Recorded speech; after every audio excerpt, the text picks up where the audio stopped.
Did you know a single pharmaceutical sales rep helped bring down one of the biggest drug companies in America? Sarah worked for Pharma, selling their famous painkiller OxyContin to doctors. For years, she believed what her company told her, that the drug was safe and rarely caused addiction. But then Sarah started seeing the truth. Patients were getting hooked, families were being destroyed, and her company knew it all along.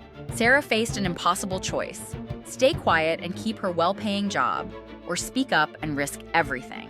The pharmaceutical industry was known for blacklisting whistleblowers. She could lose her career forever.